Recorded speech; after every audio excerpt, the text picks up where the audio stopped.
Hello दोस्तों, नमस्कार। कैसे हैं आप लोग? उम्मीद होगा सभी लोग अच्छे होंगे और अपनी अपनी एग्जाम की तैयारी कर रहे होंगे।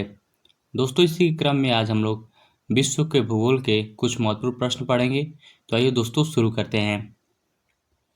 दोस्तों, हम लोग का पहला प्रश्न रहेगा, निम्नलिखित में से किस स्थानीय पवन को डॉक्टर्स वायु कहते हैं? बताइएगा दोस्तों, किस स्थानीय पवन को हम लोग डॉक्टर वायु कहते हैं? दोस्तों, इंपॉर्टेंट प्रश्न है, प्रश्न यहाँ से बन सकता है। ऑप्शन ए हरमट्टन को कहते हैं, ऑप्शन बी मिस्ट्रल को कहते हैं, ऑप्शन सी बोरा को कहते हैं और ऑप्शन डी चिनूक को कहते हैं। बताइए दोस्तों, किसे हम लोग डॉक्टर्स वायु कहते हैं? तो इसका राइट आंसर हो जाएगा दोस्तों ऑप्शन संख्या ए, हरमट्टन को कहते हैं। ठीक है, हरमट्टन की बात करें दोस्तों, यह कैसी पवन है? बताइएगा, यह कैसी पवन है दोस्तों? यह जो है गर्म एवं शुष्क पवन है, गर्म एवं शुष्क पवन है। ठीक है, शुष्क पवन है। ठीक है, इसे क्यों हम लोग डॉक्टर्स वायु कहते हैं? क्योंकि ये पवन जो है, यह पवन जब जो है वायु सहारा से गिनी तक की ओर प्रवाहित होती है तो वहाँ के निवासियों को आर्द्र मौसम से राहत मिलती है, इसलिए जिसे हम लोग डॉक्टर्स वायु कहते हैं। ठीक है, ध्यान रखेंगे। आगे देख लेते हैं। अगला प्रश्न है दोस्तों, स्थानीय पवन जिसे हम लोग सिमुम कहते हैं। ठीक है, निम्न में से किस देश में बहती है? बताइए दोस्तों, सिमुम कहाँ की स्थानीय पवन है? वेरी वेरी इंपॉर्टेंट है दोस्तों, प्रश्न यहाँ से बनते हैं। सिमुम की बात करें दोस्तों, ये इराक की है कि पाकिस्तान की वायु है, कजाकिस्तान की है कि तजाकिस्तान की है? बताइएगा दोस्तों, स्थानीय पवन सिमुम की बात करें तो ये किस देश में बहती है? ईरान में बहती है, पाकिस्तान में बहती है, तजाकिस्तान में बहती है कि कजाकिस्तान में बहती है? तो दोस्तों, इसका राइट आंसर हो जाएगा ऑप्शन संख्या ए, ईरान में बहती है। ठीक है, ध्यान रखेंगे। देख लेते हैं दोस्तों, ये एक स्थानीय पवन सिमुम ईरान देश में बहती है। ठीक है, ध्यान रखेंगे। यह पवन अरब सागर के व सहारा मरुस्थलों से चलती है। कहाँ से चलती है दोस्तों?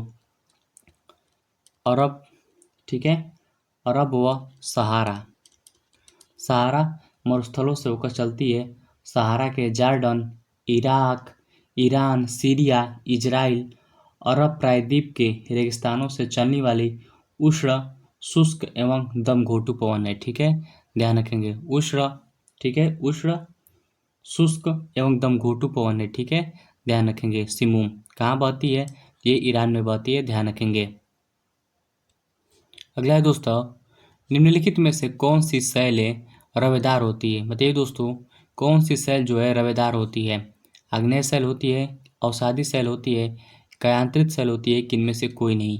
बताइएगा, किन शैलों में रवेदार होती है? ठीक है, या उसमें जीवाश्म पाए जाते हैं? तो इसका राइट आंसर हो जाएगा दोस्तों ऑप्शन संख्या ए, आग्नेय शैल। आग्नेय शैल में जो है क्या पाए जाते हैं? तो रवेदार शैल होती हैं। ठीक है, ध्यान रखेंगे। आगे देख लेते हैं, ये किससे निकलता है दोस्तों? आग्नेय चट्टान की बात करें तो मैग्मा और लावा से निकलता है। ठीक है, मैग्मा एवं लावा से निकलता है। ठीक है, ध्यान रखेंगे। ये जो है जब तरल मैग्मा ठंडा होकर पृथ्वी से बाहर व आंतरिक परत पर जमकर ठोस अवस्था से प्राप्त कर लेता है। आग्नेय चट्टान कठोर और रमेदार होती है। कैसी होती है? कठोर और रमेदार होती है। ठीक है, रवे रवेदार होती है आग्नेय शैल। ठीक है, ध्यान रखेंगे।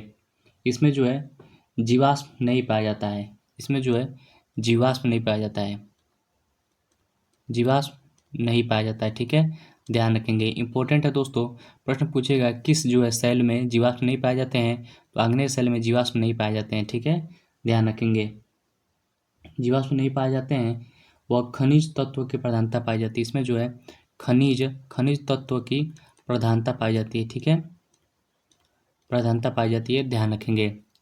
आग्नेय सेल की बात करें तो ये रवेदार होती है, इसमें जीवाश्म नहीं पाए जाते हैं, खनिज तत्व की प्रधानता होती है। ठीक है, ध्यान रखेंगे। आगे देख लेते हैं। अगला प्रश्न है दोस्तों, निम्नलिखित में से कौन सा अवसादी चट्टान का उदाहरण नहीं है? बताइए दोस्तों, अवसादी चट्टान का उदाहरण नहीं है। ऑप्शन ए कोयला, ऑप्शन बी आपका सैल हो जाएगा, ऑप्शन सी स्लेट हो जाएगा और ऑप्शन डी पोटाश हो जाएगा। अवसादी चट्टान का जो है उदाहरण नहीं है दोस्तों, तो कौन सा हो जाएगा? पोटाश आपका अवसादी चट्टान का उदाहरण नहीं है। ठीक है, ध्यान रखेंगे। अगला देख लेते हैं।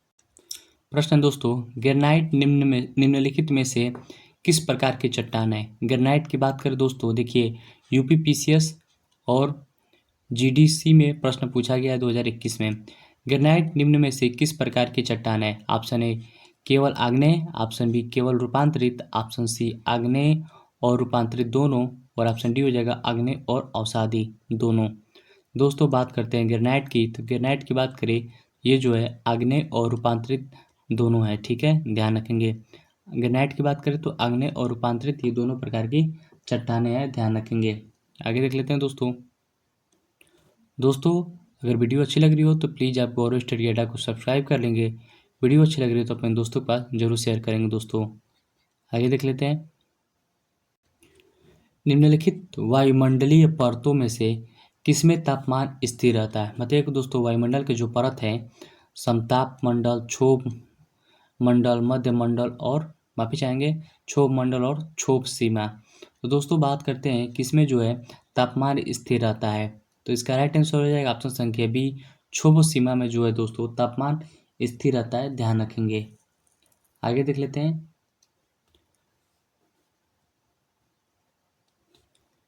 वायुमंडल की कौन सी परत को आयन मंडल भी कहते हैं? बताइएगा दोस्तों, वायुमंडल की कौन सी परत को हम लोग आयन मंडल कहते हैं, बताइएगा। झारखंड टीजीटी 2017 में प्रश्न पूछा गया था दोस्तों कि वायुमंडल की कौन सी परत को आयन मंडल भी कहते हैं। ऑप्शन ए हो जाएगा मध्यमंडल, ऑप्शन बी क्षोभ मंडल, ऑप्शन सी समताप मंडल, ऑप्शन डी हो जाएगा तापमंडल। तो किसे बोलते हैं आयन मंडल दोस्तों? तो तापमंडल को हम लोग क्या बोलते हैं? हम लोग आयन मंडल भी कहते हैं, ठीक है, आयन मंडल भी कहते हैं, इसको भी हम लोग ध्यान रखेंगे। अगला देख लेते हैं, मोनोलोवा एक सक्रिय ज्वालामुखी है दोस्तों। सक्रिय ज्वालामुखी वे ज्वालामुखी होती है जो ज्वालामुखी में से दोस्तों हमेशा जो है लावा और मैग्मा निकलता रहता है दोस्तों, ठीक है, उसी को हम लोग सक्रिय ज्वालामुखी कहते हैं, ठीक है। कह रहा है कि मोनोलोवा एक सक्रिय ज्वालामुखी है, ये कहाँ स्थित है? ऑप्शन ए हवाई द्वीप पर स्थित है, ऑप्शन डी कहाँ का है, इटली का है कि अलास्का का है कि जापान का है? मोनोलोवा ज्वालामुखी है जो सक्रिय ज्वालामुखी है, वो कहाँ का ज्वालामुखी है? हवाई द्वीप का है कि इटली का है कि अलास्का का है कि जापान का है? दोस्तों मोनोलोवा ज्वालामुखी की बात करें दोस्तों, ये जो है हवाई द्वीप का ज्वालामुखी है, ठीक है, ध्यान रखेंगे। आगे देख लेते हैं, अगला है दोस्तों, ज्वालामुखी के कप या कटोरा आकार मुख को क्या कहते हैं? दोस्तों ये मान लीजिए आपका ज्वालामुखी हो गया दोस्तों, फट गया है, ठीक है, और ऐसे ही आकार बन जाता है, ठीक है, जिसमें से मैग्मा और लावा निकलता रहता है, ठीक है, ध्यान रखेंगे। तो जो कह रहा है यही जो कप आकार का, ठीक है, कप आकार का या कटोरा जो बन जाता है उसे हम लोग क्या कहते हैं? सिंटर द्वार कहते हैं, ऊर्ध्वाधर कहते हैं कि अधिकेंद्र कहते हैं कि क्रेटर कहते हैं दोस्तों ज्वालामुखी का जो कप या कटोरा जैसा आकार होता है दोस्तों उसे हम लोग क्रेटर कहते हैं, ठीक है, ध्यान रखेंगे, ये क्रेटर कहते हैं। और जब ये विशालकाय हो जाता है, बहुत बड़ा हो जाता है दोस्तों, ठीक है, उससे हम लोग क्या बोलते हैं दोस्तों? उससे हम लोग कैल्डेरा बोलते हैं, ठीक है, कैल्डेरा बोलते हैं, ध्यान रखेंगे। छोटा जब रहेगा तो क्रेटर कहेंगे, बड़ा हो जाएगा तो कैल्डेरा कहेंगे, ठीक है, ध्यान रखेंगे। आगे देख लेते हैं दोस्तों, आगे से बढ़ने से पहले अभी तक गौरव स्टडी अड्डा से नहीं जुड़े हैं तो प्लीज़ आप गौरव स्टडी अड्डा को सब्सक्राइब कर लेंगे। वीडियो अच्छी लग रही है तो अपने दोस्तों के पास जरूर शेयर करेंगे दोस्तों। आगे देख लेते हैं, विश्व का सबसे ऊंचा ज्वालामुखी पर्वत कोटोपैक्सी कहाँ स्थित है? बताइए दोस्तों, विश्व का सबसे ऊंचा ज्वालामुखी पर्वत कोटोपैक्सी कहाँ स्थित है? एसएससी सीजीएल 2021 में प्रश्न पूछा गया था दोस्तों, बताइएगा। विश्व का सबसे ऊंचा ज्वालामुखी पर्वत कोटोपैक्सी कहाँ स्थित है? ऑप्शन ए जापान में, ऑप्शन बी हो जाएगा आपका फिलीपींस में, ऑप्शन सी हो जाएगा इक्वाडोर में, और ऑप्शन डी हो जाएगा हवाई द्वीप में। तो बताइएगा दोस्तों, विश्व के सबसे ऊंचा ज्वालामुखी पर्वत कोटोपैक्सी कहाँ स्थित है? कोटोपैक्सी की बात करें दोस्तों तो आपका इक्वाडोर में स्थित है, ठीक है, ध्यान रखेंगे, इक्वाडोर में स्थित है, वेरी वेरी इंपॉर्टेंट है, प्रश्न इंपॉर्टेंट है दोस्तों ये, इसको इसलिए आप लोग इसे ध्यान रखेंगे। विश्व का सबसे ऊंचा ज्वालामुखी पर्वत, ठीक है, ज्वालामुखी पर्वत कोटोपैक्सी जो आपका इक्वाडोर में स्थित है, आप लोग ध्यान रखेंगे। अगला है दोस्तों, ज्वालामुखी से सबसे अधिक कौन सी गैस निकलती है? ज्वालामुखी जब फटता है दोस्तों, ठीक है, जब ज्वालामुखी फटता है तो पहले धीरे धीरे एक छोटे छोटे टुकड़े में निकलता है, ठीक है, उसके बाद सबसे ज़्यादा क्या निकलता है आप बताइएगा? सबसे ज़्यादा क्या निकलता है? जलवाष्प निकलता है कि हीलियम निकलता है कि सल्फर डाइऑक्साइड निकलता है, कार्बन डाइऑक्साइड निकलता है, धुएं के नुमा ऐसे बन जाता है। ठीक है, बताइए अब क्या निकलता रहता है? तो सर्वाधिक जो है जलवाष्प निकलता रहता है। ठीक है, ध्यान रखेंगे।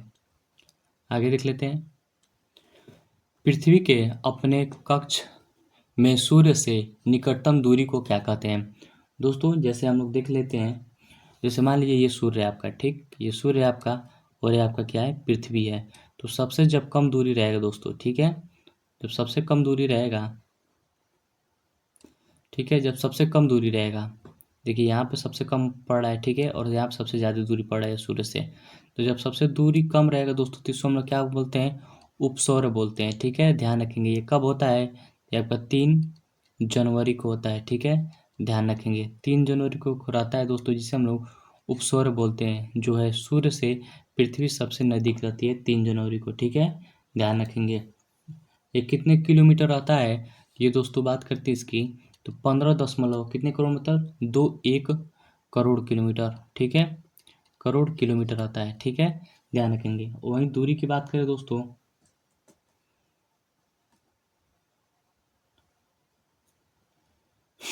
माफी चाहेंगे दोस्तों, देखिए ये आपका जो है उपसौर रहेगा, आप कितने किलोमीटर रहेगा? उपसौर रहेगा तो 14.70 करोड़। ठीक है, 14.70 आता है। ठीक है, जब नजदीक रहता है तो। ठीक है, इसलिए इसका राइट आंसर हो जाएगा ऑप्शन संख्या बी, उपसौर रहेगा। ठीक है, ध्यान रखेंगे। आगे देख लेते हैं दोस्तों। पृथ्वी की जुड़वा बहन कहे जाने वाला ग्रह का नाम बताइए। दोस्तों पृथ्वी की जुड़वा बहन किसे कहते हैं? देखिए यूपीपीसीएस प्री 2007 में प्रश्न पूछा गया था, यूपी लोअर में प्रश्न पूछा गया था। ठीक है, ध्यान रखेंगे। प्री में प्रश्न पूछा गया 2008 में। बुध को कहते हैं, मंगल को कहते हैं, शुक्र को कहते हैं, प्लूटो कहते हैं। दोस्तों पृथ्वी की जुड़वा बहन किसे कहते हैं? जिसका राइट आंसर हो जाए ऑप्शन संख्या सी, शुक्र को। शुक्र को जो है पृथ्वी की बहन कहते हैं। ठीक है, पृथ्वी की बहन करते हैं, कहते हैं। ठीक है, इसे हम लोग क्या बोलते हैं? और सांझ का तारा। ठीक है, हम लोग सांझ का तारा बोलते हैं। ठीक है, सांझ का तारा बोलते हैं। ठीक है, उसके बाद जो है सुबह का तारा, भोर का तारा। ठीक है, भोर का तारा कहते हैं। ठीक है, भोर भोर का तारा कहते हैं। इसे हम लोग प्रेशर कुकर भी कह सकते हैं, प्रेशर प्रेशर कुकर भी कहते हैं। ठीक है, उसके बाद हम लोग क्या बोलते हैं दोस्तों? इसको जो है सौर मंडल का सबसे चमकीला ग्रह है। ठीक है, सौर मंडल का सबसे चमकीला ग्रह है। ठीक है, सबसे चमकीला ग्रह, इसे भी ध्यान रखेंगे दोस्तों। आगे देख लेते हैं दोस्तों। सेशन हम लोग का समाप्त होता है। दोस्तों की वीडियो अच्छी लगी हो तो प्लीज़ आप गौरव स्टडी अड्डा को सब्सक्राइब कर लेंगे। ऐसी वीडियो के लिए मिलते हैं कल एक नए टॉपिक के साथ। तब तक के लिए जय हिंद दोस्तों।